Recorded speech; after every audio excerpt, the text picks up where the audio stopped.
Dans la poussière rouge du Sahel, là où le soleil se couche comme une braise lente sur les toits de paille, il existait autrefois un village que l'on appelait Kolifa.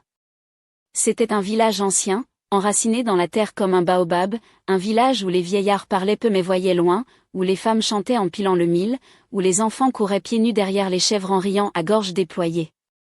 À Kolifa vivait un homme nommé Dadi. Dadi n'était pas né mauvais. C'était même tout le contraire. Dans sa jeunesse, on le disait courageux, loyal, droit comme une lance.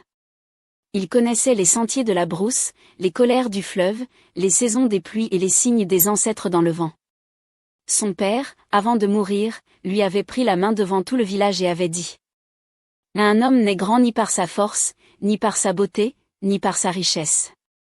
Il est grand par la fidélité de son cœur. » Longtemps, Dadi avait porté cette phrase comme un collier invisible autour du cou. Mais le cœur des hommes, même les plus droits, a parfois une porte secrète par où entre la perte. Et la perte de Dadi avait un visage. Un visage si beau qu'il allait faire tomber un village entier dans le silence. La femme venue avec l'harmattan. L'année où tout bascula, l'hivernage fut maigre. Les récoltes avaient poussé avec hésitation, comme des enfants mal nourris. Le chef du village, vieux Sékou, réunissait souvent les anciens sous le grand fromager pour parler des réserves de mil, des bœufs qui tombaient malades, et des rumeurs de bandes venues du nord piller les greniers. Malgré la peur, la vie continuait. On célébrait les naissances, on pleurait les morts, on arrangeait les mariages. Dadi, lui, avait une épouse nommée Awa. Awa n'était pas la plus belle des femmes selon les critères des jeunes hommes qui aiment les éclats et les comparaisons faciles, mais elle avait dans le regard une paix profonde. Elle travaillait sans se plaindre, parlait avec justesse, et savait deviner la tristesse de son mari avant même qu'il ne l'avoue. Ils avaient perdu 2 enfants en bas âge, comme tant d'autres dans ces terres où la joie et le deuil marchent ensemble. Depuis, un silence discret habitait leur case. Awa priait souvent pour qu'un autre enfant vienne, mais le ciel restait fermé.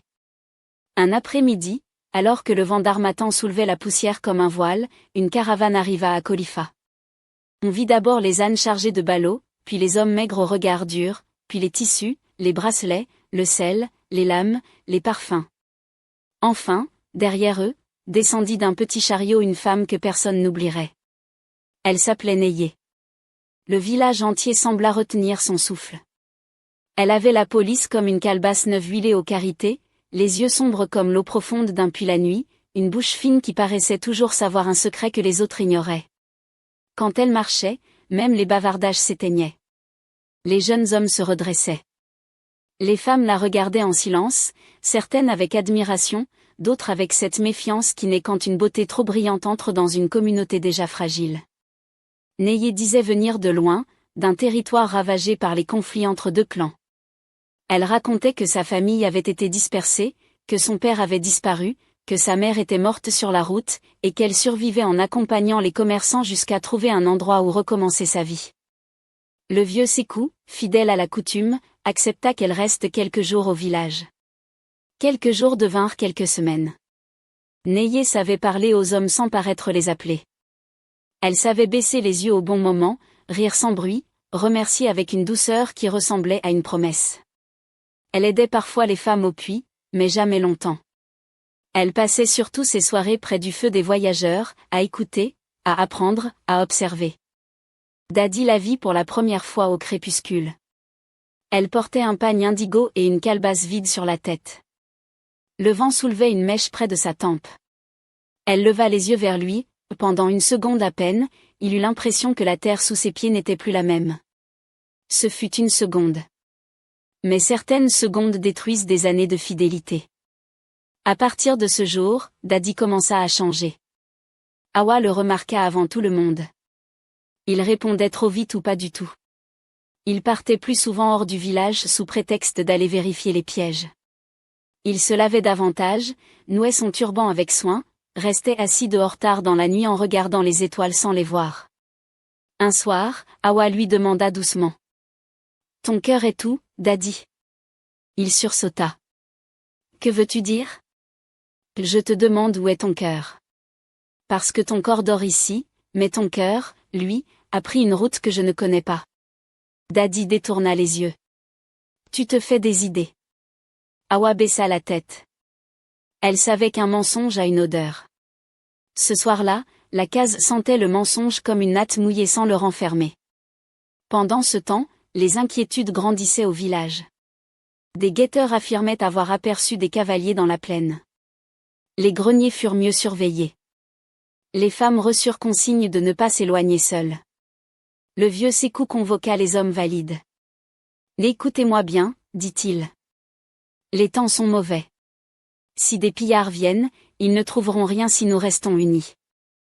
Mais ils nous détruiront si quelqu'un leur ouvre la porte. » Tous hochèrent la tête. Dadi aussi. Mais il pensait à autre chose. 2 nuits plus tard, alors que la lune était mince comme un couteau, Neye le retrouva près du vieux baobab à l'entrée des champs. « Tu savais que j'allais venir, dit-elle. » Dadi sentit sa gorge se serrer. « Non. » Elle sourit. Les hommes disent souvent non quand leur regard dit oui. Il resta silencieux. Elle s'approcha d'un pas. « Tu as peur de moi ? » « Je devrais. » Et pourtant tu es là. Il ne savait plus s'il respirait. Il voyait seulement sa bouche, ses mains, son cou brillant sous la lune. Neye posa alors une question qui allait faire basculer son destin. « Est-ce vrai que votre village cache ses réserves sous la grande case commune quand les menaces approchent ?» Dadi fronça les sourcils. « Pourquoi demandes-tu cela ?» Elle soupira, comme blessée. « Parce que les hommes avec qui j'ai voyagé ne sont pas ceux qu'ils prétendent être. J'ai entendu des choses. Ils reviendront. Je voulais savoir si ton peuple était en danger. » Dadi sentit un frisson glacé lui traverser le dos. « Tu mens ou tu me sauves ?» Neye s'approcha encore. Sa voix devint plus basse. « Peut-être les deux. Dans ce monde, survivre oblige parfois à mélanger la vérité et le poison. Mais toi, je n'ai pas envie de te voir mourir. » Jamais une femme ne lui avait parlé ainsi. Jamais une femme ne l'avait regardé comme s'il était le seul homme visible dans toute la nuit. Il aurait dû fuir. Il aurait dû courir prévenir ses coups. Il aurait dû rentrer chez lui, s'agenouiller devant Hawa, pleurer, prier, demander aux ancêtres de lui reprendre ce désir qui lui brûlait la poitrine. À la place, il demanda. « Que veulent-ils » Neye se pencha près de son oreille. « Le mil. Le bétail. L'or caché des familles. Et ceux qui résisteront mourront. » Dadi blêmit. « Pourquoi me dire cela ?» Elle posa sa main sur sa poitrine. « Parce que je veux partir avec toi avant qu'il ne soit trop tard. » Le monde se mit à tourner lentement autour de lui. « Partir ? » ?»« Oui. Quitter ce village. Viens avec moi. Les commerçants reprendront la route dans 3 nuits. Il y a des villes au sud, des marchés, des fleuves, d'autres vies. Tu n'es pas fait pour mourir ici avec des gens qui t'oublieront une semaine après ton enterrement. » Il voulut protester, défendre son village, Hawa, ses ancêtres, les tombes, les liens. Mais Neye posa un doigt sur ses lèvres. « Ne réponds pas tout de suite. Réfléchis seulement à ceci, Dadi, combien de fois t'as-t-on choisi, toi, avant le devoir ? Combien de fois t'as-t-on regardé comme un homme vivant, et non comme une corde utile pour tirer le monde ? » Puis elle s'éloigna dans la nuit. Dadi resta seul, la poitrine pleine d'un feu coupable. 3 nuits. Il avait 3 nuits pour rester un homme. 3 nuits pour devenir un traître. Le prix d'un regard. À Kolifa, les jours suivants furent lourds comme un ciel avant l'orage. Les femmes sentaient que quelque chose allait mal sans pouvoir le nommer. Les chiens aboyaient plus que d'habitude. Les poules se dispersaient à la moindre ombre. Même les vieux, pourtant habitués aux menaces et aux rumeurs, parlaient à voix plus basse. Hawa, elle, observait son mari. Il ne la regardait presque plus. Quand elle lui servait la boule de mil, il la remerciait machinalement. Quand elle lui demandait d'aller voir sa belle-sœur malade, il disait qu'il irait puis oubliait. Quand elle parlait de réparer le toit avant la prochaine pluie, il répondait oui sans entendre. Mais ce n'était pas seulement l'indifférence qui blessait Hawa. C'était cette étrange lueur dans les yeux de Dadi, cette lumière aveugle et fiévreuse qu'elle n'avait jamais vue chez lui. La lumière d'un homme emporté par une chose plus forte que sa raison. Le deuxième soir, alors que le village se préparait à dormir, Hawa suivit Dadi sans bruit. Elle le vit longer les champs de gombo, contourner le puits, gagner le baobab. Elle vit aussi Neye sortir de l'ombre. Hawa s'arrêta derrière un buisson d'épineux. Son cœur battait si fort qu'elle crut que les feuilles allaient trembler avec lui. Neye prit les mains de Dadi. « Tu es venu. Je ne devrais pas être ici. Mais tu es là. Et dis-moi seulement la vérité. » Neye le regarda longtemps, puis répondit. « Oui, ils viendront. Et oui, je peux t'aider à partir avant leur arrivée. Mais je ne te sauverai pas si tu hésites jusqu'au dernier moment. » « Pourquoi moi ? » ?»« Parce que je t'ai choisi. » Hawa ferma les yeux. Cette phrase entra dans sa chair comme une lame. Dadi murmura. « J'ai une femme. »« Tu as une habitude, » corrigea Neye. « Ce n'est pas pareil. La Hawa est une bonne épouse. Les bonnes épouses enterrent souvent les hommes vivants. Elles les couvrent de devoirs jusqu'à ce qu'ils oublient qu'ils ont un désir. » Dadi secoua la tête, troublé. « Tu ne la connais pas. Je te connais toi. Et cela suffit. » Alors Neye lui demanda ce qu'elle voulait vraiment savoir, par quelle entrée les gardes changeaient de tour, où étaient les lances, combien d'hommes montaient la garde, où l'on cachait les clés de la case aux réserves. Au début Dadi refusa. Puis il céda morceau par morceau. Il ne livra pas tout d'un coup. Non. La trahison ne ressemble presque jamais au tonnerre.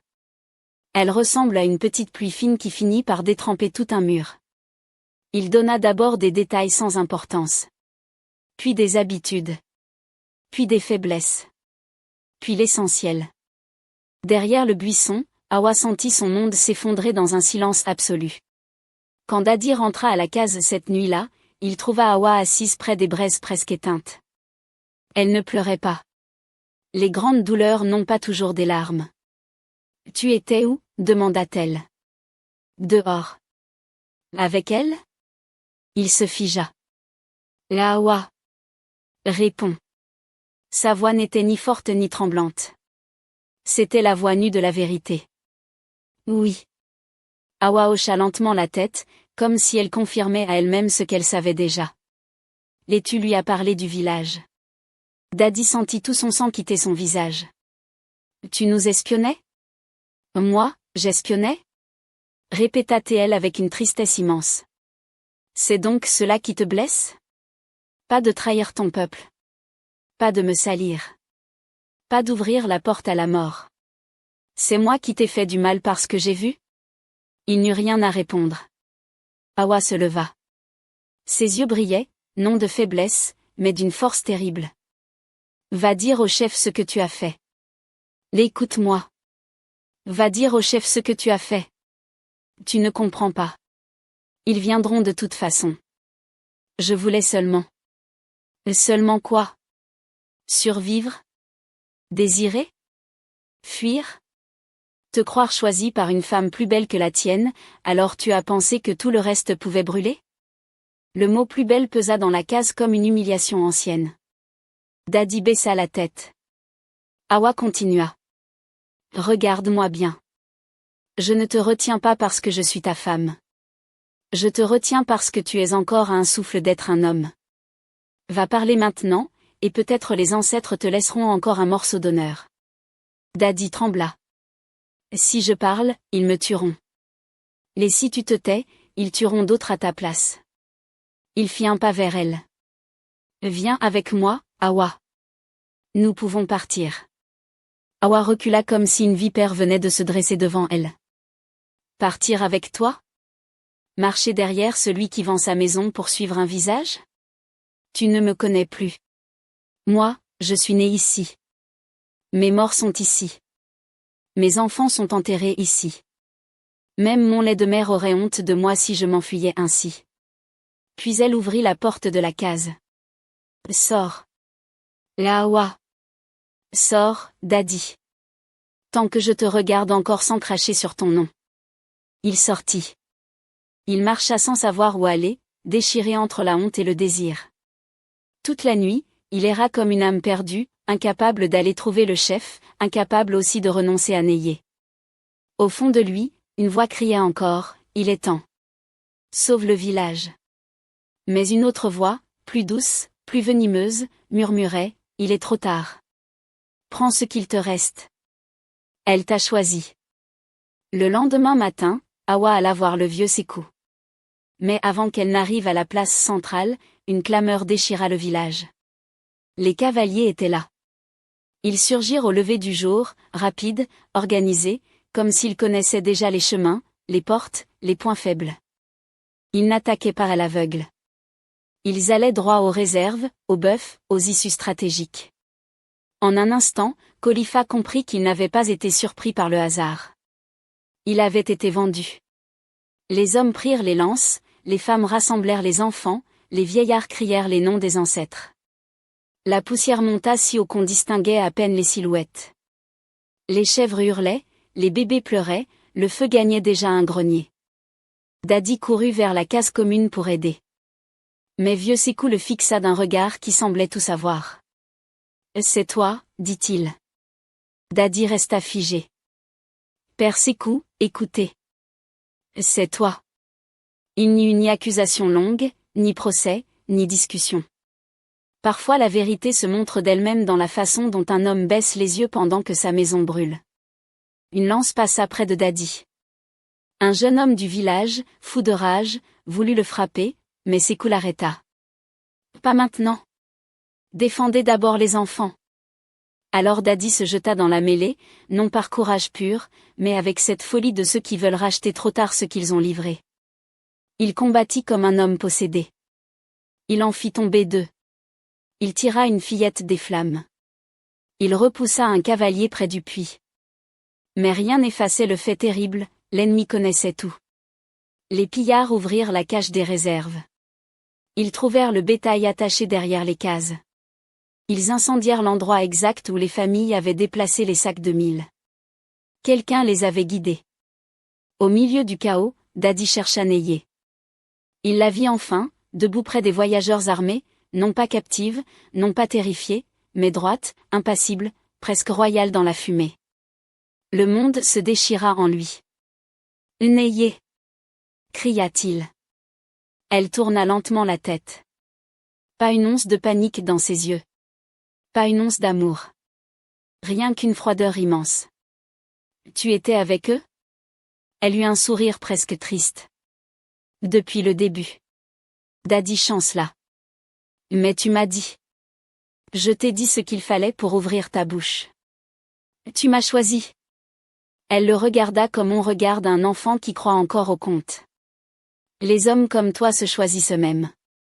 Il suffit de leur tendre un miroir où ils se trouvent désirables. » Cette phrase le tua plus sûrement qu'un coup de lance.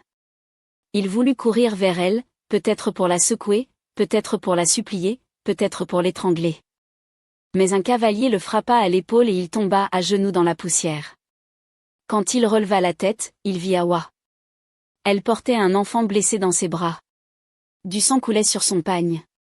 Elle croisa le regard de Dadi. Ce regard ne contenait ni haine ni pardon. Seulement une douleur si vaste qu'elle semblait venir de toutes les femmes trahies depuis le commencement du monde. Puis elle s'éloigna dans la fumée. Et Dadi comprit qu'il venait de perdre plus qu'un village. Il venait de perdre son nom. Les cendres, les vérités et les morts qui reviennent. L'attaque dura jusqu'à la tombée du jour. Quand enfin les cavaliers repartirent, emmenant du bétail, des sacs de mil, des tissus, des outils, et derrière eux quelques jeunes captifs ligotés, Khalifa n'était plus qu'une plaie ouverte. Des cases fumaient encore. Le grand grenier s'était effondré. Le puits était souillé de cendres. Des corps recouverts de pagne attendaient qu'on les nomme avant de les enterrer. Le vieux Sékou avait reçu un coup profond à la cuisse. Il ne tenait debout qu'avec l'aide de deux hommes. Malgré la fatigue, malgré la douleur, il demanda qu'on rassemble les survivants.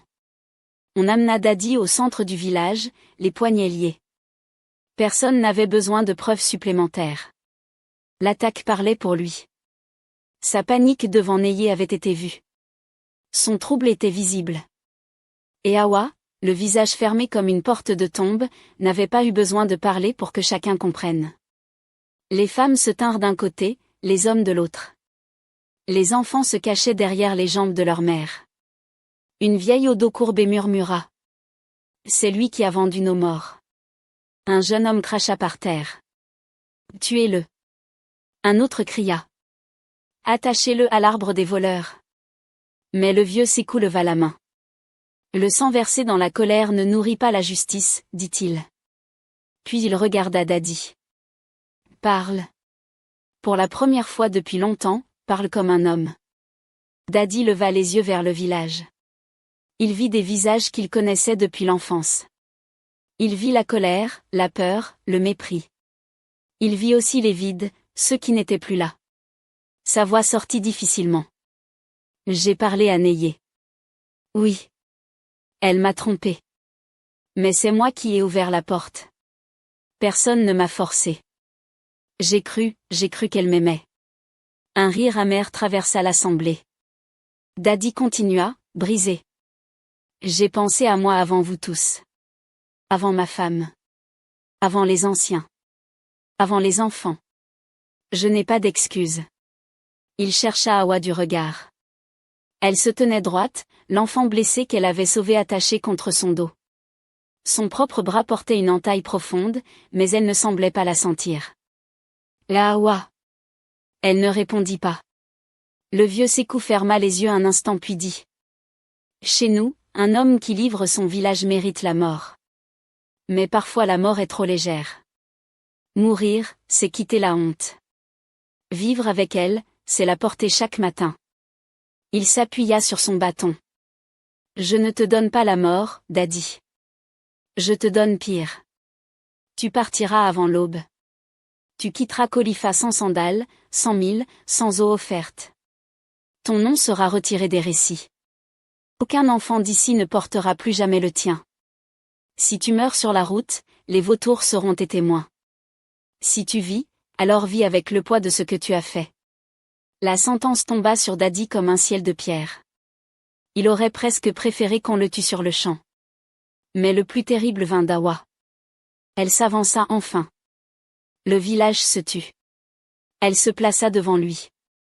Son visage était couvert de poussière, ses lèvres sèches, son regard brûlé par les larmes retenues.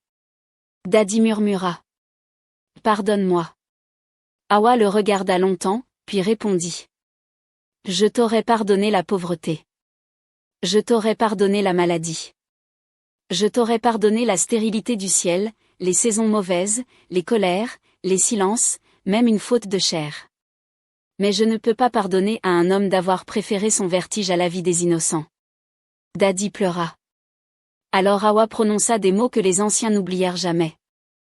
Tu n'as pas trahi parce qu'une femme était plus belle. Tu as trahi parce que ton âme aimait davantage être admirée qu'être droite. Cette vérité le dénuda devant tous. Car oui, Neyé était belle. Mais la beauté n'avait été que le masque. Le vrai poison, c'était l'orgueil blessé de Dadi, cette faim secrète d'être choisi, désiré, sauvé de sa propre banalité. On l'enferma pour la nuit dans une vieille case vide, les mains attachées. Ce qu'il ignorait, c'est que la nuit portait encore d'autres surprises. Au milieu des ténèbres, il entendit un bruit près de la porte. Il crut d'abord que des hommes venaient le battre. Mais ce fut une voix basse qui l'appela. Dadi. Il se redressa. Qui est là? La porte s'entr'ouvrit. Une silhouette entra. C'était Binta, la plus jeune sœur d'Awa. Pourquoi es-tu venue? Demanda-t-il. Parce qu'il y a une vérité que tu dois connaître avant de quitter ce village. Dadi eut un rire rauque. Il y en a encore? Binta s'accroupit devant lui. Ses yeux étaient rouges de fatigue. Awa portait ton enfant. Le silence qui suivit fut si grand que Dadi crut entendre battre son propre sang. Et quoi? Elle ne voulait pas te le dire avant d'être certaine. Elle attendait le bon moment. Elle voulait te l'annoncer après la fête de la lune nouvelle. Dadi resta pétrifié. Non. Oui, et aujourd'hui, pendant l'attaque, elle est tombée près du puits. Elle saigne encore. La guérisseuse ne sait pas si l'enfant vivra. Dadi poussa un gémissement qui ne ressemblait plus à une voix humaine. Pourquoi tu me dis ça? Binta serra les mâchoires. Parce que je te déteste, mais que la vérité ne doit pas mourir enfermée avec toi. Tu dois savoir ce que ton désir a coûté. Elle se leva. Ma sœur t'aimait, Daddy. D'une manière simple, entière, sans musique, sans piège, sans poison. Et toi, tu as préféré un mirage. Puis elle sortit. Daddy se jeta au sol, incapable de respirer correctement. Il voulut frapper la terre, arracher les liens, courir jusqu'à Hawa, poser la tête contre son ventre, supplier l'enfant de ne pas mourir. Mais les cordes tenaient, et l'aube approchait déjà. Avant le lever du soleil, on le fit sortir. Personne ne lui donna à boire. Personne ne lui donna un regard de pitié. Même les chiens semblaient le reconnaître comme un étranger. Le vieux Sékou lui montra la route vers l'est. Marche. Daddy fit quelques pas puis se retourna. Hawa n'était pas là. Cette absence fut son dernier jugement. Il marcha des jours. La faim lui rongea le ventre, la honte lui brûla la peau. Il but dans des flaques troubles, dormit sous des arbres tordus, évita les villages par peur d'être reconnu, de peur aussi d'entendre au loin des chansons semblables à celles de Khalifa. Mais le destin, qui aime parfois prolonger les supplices, n'avait pas fini avec lui. Une semaine plus tard, près d'un marché frontalier, il revit Neyé. Elle était assise sous un abri de natte, vêtue d'un pagne neuf, entourée de 2 hommes armés. Elle riait. Daddy crut devenir fou. Il s'avança malgré la peur. Neyé. Elle leva les yeux, surprise de le voir vivant. Et toi? Dis-moi pourquoi. Elle soupira comme on se lasse d'une histoire déjà finie. Parce que c'était nécessaire. Nécessaire de me détruire? Tu n'étais qu'un passage. Je t'aimais. Elle eut un éclat de rire triste. Non. Tu aimais ce que tu devenais dans mes yeux. Il trembla de tout son corps. Qui es-tu? Le visage de Neyé changea. Le masque de douceur disparut totalement. Je suis la fille du chef d'un hameau que Khalifa a laissé mourir il y a 11 saisons. Daddy resta figé. Et quoi? Il y a eu une grande sécheresse. Mon peuple a demandé du mil, du bétail de secours, une protection contre les pillards. Khalifa avait de quoi aider. Khalifa a fermé ses greniers. Les anciens ont dit, nous devons d'abord sauver les nôtres. Mon père a vu les enfants de chez nous mourir comme des oiseaux tombés du nid. Daddy secoua la tête. Je ne savais pas. Bien sûr que non. Les villages enterrent leur lâcheté sous les champs des récoltes. Elle se pencha légèrement vers lui. J'ai grandi avec cette mémoire dans la bouche. J'ai juré qu'un jour Khalifa sentirait ce que c'est que perdre à cause de l'égoïsme d'autrui. Alors tout cela, c'était une vengeance? Oui. Mais pas seulement. Le monde entier est fait de dettes impayées. Daddy sentit une autre douleur naître en lui. Plus complexe. Plus noire. Khalifa n'était donc pas seulement victime. Khalifa portait aussi une faute ancienne. Le mal reçu s'était transformé en mal rendu. Et lui, Daddy, avait été l'outil parfait de cette chaîne de cendres. Tu aurais pu t'en prendre aux anciens, murmura-t-il. Pourquoi les enfants? Pour la première fois, Neyé hésita. Très légèrement. Les vengeances ne savent pas choisir proprement. Cette phrase tomba entre eux comme un aveu plus terrible que tous les autres. Daddy vit alors non plus une femme fatale ni une déesse de beauté, mais un être mangé de l'intérieur par une douleur ancienne, devenue à son tour machine à répandre la ruine.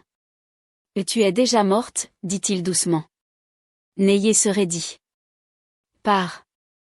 Et tu m'as pris mon village, ma femme, mon enfant. Pars. Mais Daddy n'avait plus peur. Plus rien n'était entier en lui. Et toi, Neyé, qu'est-ce qu'on t'a pris pour que tu ne saches plus distinguer les coupables des innocents? Cette fois, elle le gifla si violemment qu'il tomba sur un genou. Les gardes firent un pas, prêts à le frapper davantage, mais elle leva la main. Sa voix tremblait. Ne reviens jamais devant moi. Daddy se releva lentement. Je ne reviendrai pas. Mais sache ceci, je suis coupable. Toi aussi. Et la beauté de ton visage n'a jamais été aussi grande que la laideur que tu portes dans le cœur. Il partit sans se retourner. Neyé resta assise, immobile. Et pendant un très bref instant, au moment où le vent souleva la natte derrière elle, un seul de ces hommes crut voir des larmes dans ses yeux. La dernière route de Daddy. Les saisons passèrent. Daddy devint un homme de route, puis un homme de peine. Il travailla là où on ne demandait pas trop d'où il venait, au quai boueux d'un fleuve, dans les champs d'arachides d'un autre village, sur les chemins de convoyage où l'on portait le sel et le bois. Il dormait peu, parlait peu, mangeait juste assez pour continuer. Partout où il allait, il rencontrait la même chose, des hommes cassés par leurs fautes, des femmes portant seules le monde, des enfants trop tôt silencieux, des vieillards qui savaient que la souffrance change seulement de nom selon les régions. Mais aucune fatigue ne parvenait à étouffer le souvenir d'Awa. Il pensait à elle au lever du soleil. Il pensait à elle quand il buvait. Il pensait à l'enfant qu'elle portait. Vivait-il? Était-ce un garçon? Une fille? Avait-il ses yeux? Son front? Ou bien était-il mort sans jamais respirer? Cette question était le caillou dans sa poitrine. Chaque jour, il le sentait rouler en lui. Un soir, dans un campement de passage, un griot vieux comme le sable raconta une histoire au coin du feu. C'était l'histoire d'un homme qui avait trahi les siens pour un désir trompeur, puis passé sa vie à chercher une façon de réparer l'irréparable. À la fin, le griot dit: Certains pensent que le pardon est une porte. Ils se trompent. Le pardon est parfois un désert. On y marche longtemps sans savoir s'il y aura une source. Daddy resta éveillé toute la nuit. À l'aube, il prit sa décision. Il retournerait à Khalifa. Non pour réclamer sa place. Non pour être pardonné. Mais pour voir, de loin s'il le fallait, ce qu'étaient devenus ceux qu'il avait détruits. Et s'il pouvait sauver une seule vie avant de mourir, alors peut-être son âme entrerait moins sale dans la nuit des ancêtres. Le voyage du retour lui prit des semaines. Quand enfin il aperçut la silhouette du grand fromager, son cœur se mit à battre si fort qu'il dut s'asseoir. Khalifa n'était plus tout à fait le même. De nouvelles cases avaient été construites. Les champs avaient repris. Les blessures du village ne se voyaient plus partout, mais elles existaient encore dans la manière dont certains murs avaient été remontés trop vite, dans les tombes fraîches à l'écart, dans les regards plus prudents. Daddy n'osa pas entrer. Il resta caché à la lisière de la brousse jusqu'au soir. C'est alors qu'il entendit des cris. Des cavaliers. Encore. Une autre bande descendait sur le village, plus petite mais déterminée. Khalifa, qui s'était relevé, n'avait pas encore retrouvé toute sa force. Daddy comprit immédiatement qu'il n'avait pas le temps d'aller prévenir autrement. Sans réfléchir, il se mit à courir par le vieux sentier des chasseurs, celui qui contourne les termitières et arrive derrière les greniers. Le même sentier que, jadis, il avait indiqué à Neyé. Cette fois, il allait s'en servir pour défendre. Il surgit dans le village comme un fantôme. Un enfant le reconnut le premier et poussa un cri, mais déjà Daddy hurlait. À l'est. Par les manguiers. Ils arrivent. Les hommes se tournèrent, stupéfaits. Le vieux Sékou était mort depuis longtemps, apprit-on plus tard, et c'était désormais Mamadou, fils d'un forgeron, qui menait la défense. Il n'eut pas le temps de discuter l'identité de Daddy. Il vit seulement qu'un danger venait. Le combat recommença, brutal, sale, haché par les cris et la poussière. Daddy se battit comme un homme qui a attendu ce moment toute sa vie. Il guida les jeunes vers les points faibles. Il ferma l'accès du chemin secret avec des charrettes. Il sauva 2 enfants d'une case en flammes. Il reçut un coup de machette à l'épaule. Il continua. Il en reçut un autre au flanc. Il continua encore. Puis, au milieu du tumulte, il la vit. Awa. Plus maigre qu'autrefois, plus grave, mais debout. Vivante. Et près d'elle, accroché à son pagne, un petit garçon d'environ 5 ans. Le monde s'arrêta. L'enfant avait ses yeux. Daddy faillit tomber rien qu'en le voyant. Awa reconnut Daddy à son tour. Le temps d'un souffle, tout ce qu'ils avaient été passa entre eux, les nuits calmes, les espoirs perdus, la trahison, le feu, le départ, le manque, la haine, l'amour écrasé. Puis un cavalier fonça vers l'enfant. Daddy hurla. Il se jeta en avant et reçut la lance destinée au garçon. Le choc le traversa de part en part. Il s'effondra dans la poussière. Le cavalier fut abattu juste après par Mamadou, mais Dadi, lui, restait au sol, le souffle coupé, la bouche pleine de sang. Le combat s'acheva peu à peu. Les assaillants, surpris par la résistance, battirent en retraite. Autour de Dadi, les bruits devinrent lointains, comme s'ils venaient du fond de l'eau. Awa s'agenouilla près de lui. L'enfant restait derrière elle, tremblant. Dadi tenta de parler. Le sang coula au coin de ses lèvres. Il vit. Awa comprit. Oui, dit-elle. Il vit. Il s'appelle Lamine. Le nom entra en lui comme une bénédiction et un chagrin mêlé. Il tourna difficilement la tête vers le garçon. Mon fils. Awa ne le corrigea pas. C'était peut-être cela, déjà, une forme de miséricorde. Lamine s'approcha à petits pas, effrayé par cet homme couvert de sang que pourtant il avait l'impression de connaître sans l'avoir jamais vu. Maman, qui est-ce? Awa ferma les yeux une seconde. Puis elle répondit. C'est un homme qui a fait beaucoup de mal, et qui, aujourd'hui, t'a sauvé la vie. Dadi pleura en silence. Il aurait voulu dire 1000 choses. Expliquer. Demander pardon. Raconter ses nuits. Rendre à Awa les morceaux de son cœur qu'il lui avait arrachés. Mais la mort, quand elle s'assied sur la poitrine d'un homme, ne lui laisse que quelques mots vrais. La Awa. Oui. Je n'ai jamais cessé. Elle posa une main sur son front. Tais-toi. Garde ton souffle. Non, écoute, j'ai vu trop tard, ce que valait ton amour. Les larmes d'Awa tombèrent enfin, lentes, brûlantes, mélangées à la poussière de son visage. Pourquoi trop tard, Dadi? Pourquoi les hommes comprennent-ils souvent la source quand ils ont déjà traversé le désert? Il sourit faiblement. Même mourant, il trouvait sa douleur juste. Parce qu'ils sont aveugles, quand on les admire, et voyants, quand on les perd. Sa respiration devint plus irrégulière. Il regarda Lamine. Ne lui mens pas, sur moi. Awa baissa la tête. Je ne lui mentirai pas. Dis-lui, que son père, a chuté bas. Oui.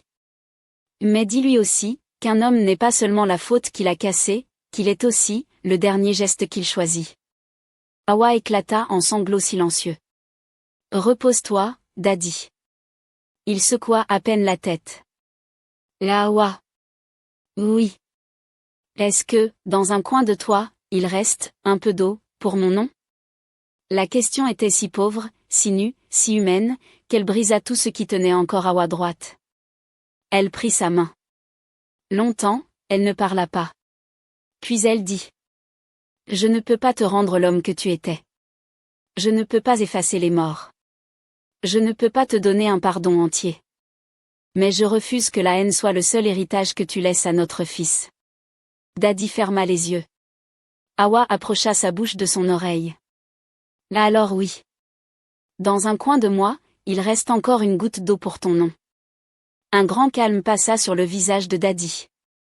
Le vent du soir remua doucement les feuilles du fromager. Au loin, quelqu'un appelait les chèvres. Une vieille femme entonnait déjà un chant pour les morts. Dadi murmura une dernière fois. Père, j'ai compris trop tard. Puis son souffle s'éteignit. Il mourut la main dans celle d'Awa, les yeux tournés vers le ciel rouge de son village. On l'enterra à l'écart, non parmi les grands ancêtres, mais pas non plus hors des terres de Kolifa. C'était une place intermédiaire, la place des hommes dont la vie fut brisée entre faute et réparation. Les années passèrent encore. Lamine grandit. Quand il demanda un jour à sa mère. Mon père était-il un bon homme? Awa resta longtemps silencieuse avant de répondre. Ton père a été un homme faible qui a causé un grand malheur. Puis il a porté cette faute jusqu'à ce qu'elle le conduise à donner sa vie pour sauver la tienne. Alors écoute-moi bien, ne cherche jamais à être un homme qu'on admire. Cherche à être un homme qui tient debout quand personne ne le regarde. Lamine n'oublia jamais ces mots.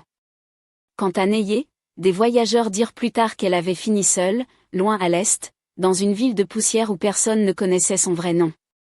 Certains racontaient qu'elle scrutait chaque soir la route comme si elle attendait quelqu'un qui ne reviendrait jamais. D'autres disaient qu'elle avait perdu la raison. Personne ne sut exactement. Mais à Kolifa, les anciens concluaient toujours cette histoire de la même manière, quand les enfants demandaient pourquoi il ne faut pas laisser son cœur se vendre à l'illusion. La beauté peut faire vaciller les yeux. Mais c'est l'orgueil qui fait tomber les villages. Et certaines nuits, quand le vent souffle entre les cases et que les braises deviennent rouges comme des blessures anciennes, on dit encore que la terre de Kolifa se souvient du pas de Dadi, l'homme qui trahit pour un mirage, perdit tout, puis revint mourir là où son âme avait commencé. Car dans les histoires africaines, rien ne se perd vraiment. Ni l'amour fidèle. Ni la faute. Ni la douleur. Ni les surprises du destin. Tout devient parole. Et la parole, lorsqu'elle est vraie, continue de marcher longtemps après la mort des hommes.